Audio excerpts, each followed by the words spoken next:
Hi all, ಎಷ್ಟು ಚೆನ್ನಾಗಿತ್ತು ಅಂದರೆ ಹಪ್ಪಳ ನೋಡ್ತಾ ಇರ್ಬೋದು. ಕೈಯಲ್ಲಿ ಹಿಂಗೆ ಇಟ್ಕೊಂಡ್ರೆ ಸಾಕು ಫುಲ್ ಪೌಡ್ರ್ ಥರ ಪುಡಿ ಪುಡಿ ಆಗ್ತಾ ಇತ್ತು, ಮತ್ತು ಬಾಯಲ್ಲಿ ಇಟ್ಟರೆ ಸಾಕು ಕರ್ಗೋ ಥರ ಇತ್ತು. ತುಂಬ ಚೆನ್ನಾಗಿತ್ತು ಹಪ್ಪಳ. ಈ ಹಪ್ಪಳನ ಯಾವ ಥರ ಮಾಡಿದೆ ಅಂತ ಅಂದರೆ, ಬನ್ನಿ ಈ ರೆಸಿಪಿ ನೋಡ್ಕೊಂಬರೋಣ. ತುಂಬ ಈಸಿ, ಮನೇಲಿರೋ ಮಕ್ಕಳು ಮಾಡೋಕ್ಕೆ ಬಿಡಲ್ಲ, ಒತ್ಲಿಕ್ಕೆ ಬಿಡಲ್ಲ, ಹಿಂಸೆ ಮಾಡ್ತಾರೆ, ಸಣ್ಣ ಸಣ್ಣ ಮಕ್ಕಳಿದ್ದಾರೆ ಅಂತ ಅಂದರೆ ಈ ಥರ ಹಪ್ಪಳ ಮಾಡಿ ತುಂಬ ಇಷ್ಟ ಆಗುತ್ತೆ ನಿಮಗೆ. ಹಾಗೆ ಒಂದು ವರ್ಷದ ತನಕ ಸ್ಟೋರ್ ಮಾಡ್ಬೋದು, ತುಂಬ ಚೆನ್ನಾಗಿರುತ್ತೆ ಕೂಡ. ನಾನು ಸಾಬುದಾನ ತೊಗೊಂಡಿದ್ದೀನಿ, ಒಂದು ಬೌಲ್ ತೊಗೊಂಡಿದ್ದೀನಿ. ಒಂದು ಬೌಲಲ್ಲಿ ಒಂದು 50 ಹಪ್ಪಳ ಆಗುತ್ತೆ, ಅಷ್ಟೇ, ಜಾಸ್ತಿ ಏನಾಗಲ್ಲ. ಒಂದು ಬೌಲ್ ತಗೊಂಡು ಅದನ್ನು ಚೆನ್ನಾಗಿ ಕ್ರಿಸ್ಪಿ ಆಗೋ ಥರ ಪೌಡ್ರ್ ಮಾಡ್ಕೊತಾ ಇದ್ದೀನಿ.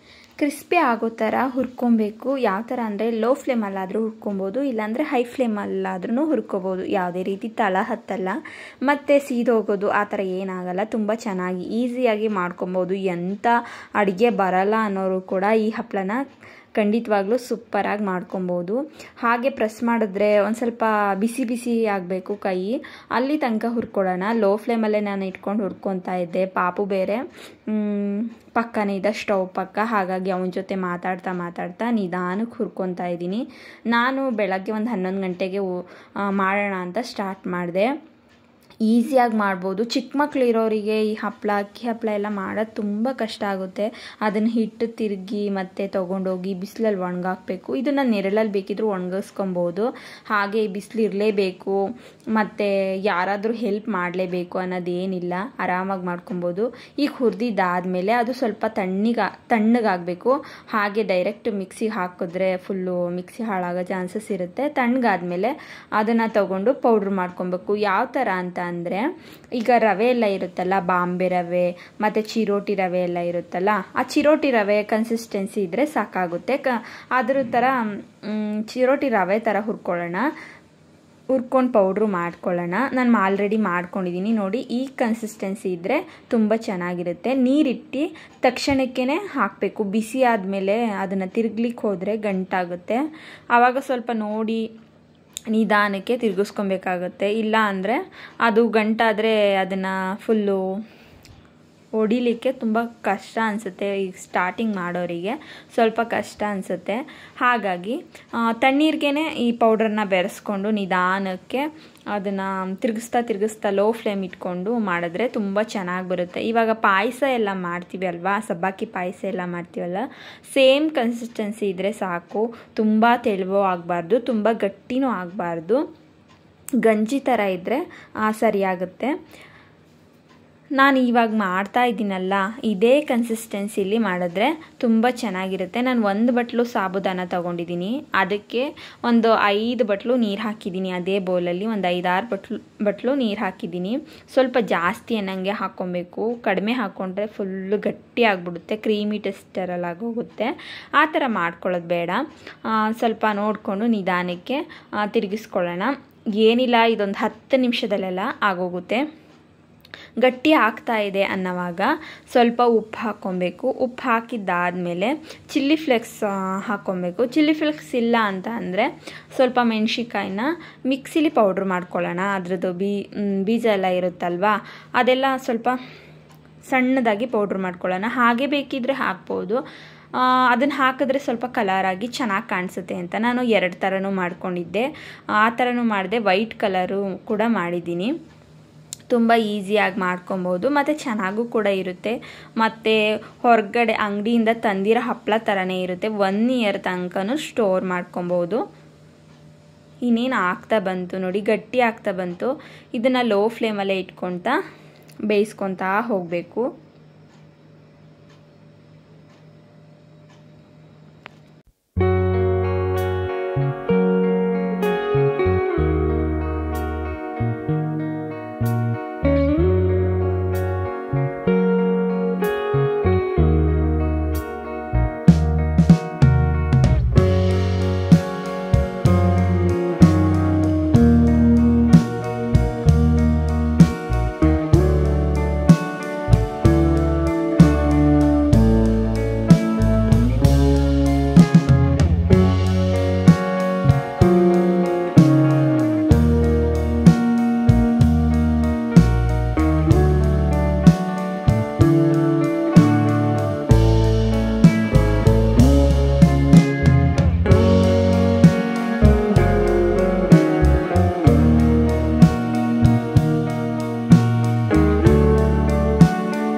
ರುಚಿಗೆ ತಕ್ಕಷ್ಟು ಉಪ್ಪು ಹಾಕೊಳ್ಳೋಣ. ಇವಾಗ ಆಲ್ಮೋಸ್ಟ್ ಗಟ್ಟಿಯಾಗ ಕ್ರೀಮಿ ಟೆಕ್ಸ್ಚರಲ್ಲಿ ಆಗಿದೆ ನೋಡಿ. ಈ ಟೆಕ್ಸ್ಚರಲ್ಲಿ ಇದ್ದಾಗಲೇ ರುಚಿಗೆ ತಕ್ಕಷ್ಟು ಉಪ್ಪು ಮತ್ತು ಚಿಲ್ಲಿ ಫ್ಲೇಕ್ಸ್ ಹಾಕ್ಕೊಂಡು ತಿರುಗಿಸ್ಕೊಳ್ಳೋದು.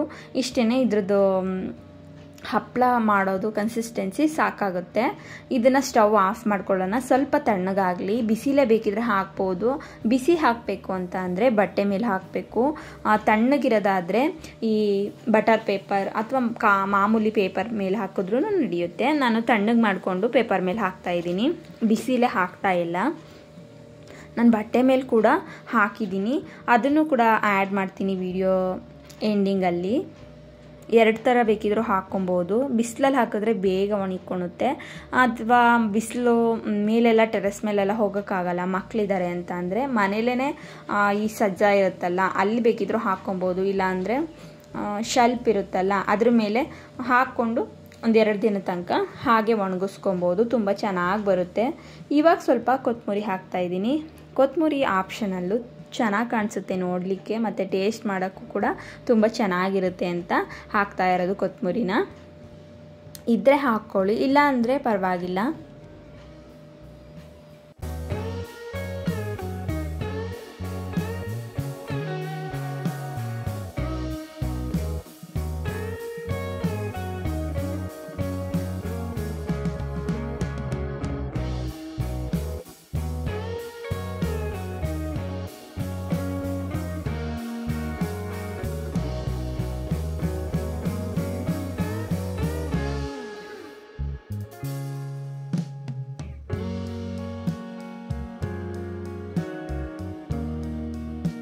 ನಾನು ಮನೆ ಮುಂದೆನೇ ಹಾಕ್ತಾಯಿದ್ದೀನಿ, ನೆರಳಲ್ಲೇ ಹಾಕ್ತಾಯಿದ್ದೀನಿ, ಯಾವುದೇ ರೀತಿ ಬಿಸಿಲಿಗೆ ಹಾಕ್ತಾ ಇಲ್ಲ.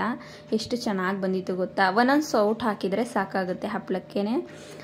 ಮಕ್ಕಳಿರೋರು ಆರಾಮಾಗಿ ಈ ಥರ ಮಾಡ್ಕೊಬೋದು. ಮನೆ ಒಳಗಡೆ ಕೂಡ ಹಾಕ್ಬೋದು. ಪಾಪು ಇರ್ತಾನಲ್ವ, ಓಡಾಡ್ತಾನೆ ಅಂತ ಹೇಳಿ ದಿವಾನ ಮೇಲೆ ಹಾಕ್ತಾಯಿದ್ದೀನಿ. ನೀವು ಕೂಡ ಹೀಗೆ ಮಾಡ್ಕೊಬೋದು. ಹೇಗೆ ಬಂತು ವಿಡಿಯೋ ಅಂತ ಕಮೆಂಟ್ ಬಾಕ್ಸಲ್ಲಿ ಕಮೆಂಟ್ ಮಾಡೋದು ಮರಿಬೇಡಿ. ನಿಮ್ಮೆಲ್ಲರಿಗೂ ಇಷ್ಟ ಆಗಿದೆ ಅಂತ ಭಾವಿಸ್ತೀನಿ. ನೆಕ್ಸ್ಟ್ ಇನ್ನೊಂದು ಒಳ್ಳೆ ವಿಡಿಯೋ ಜೊತೆಗೆ ಸಿಗ್ತೀನಿ. Bye all.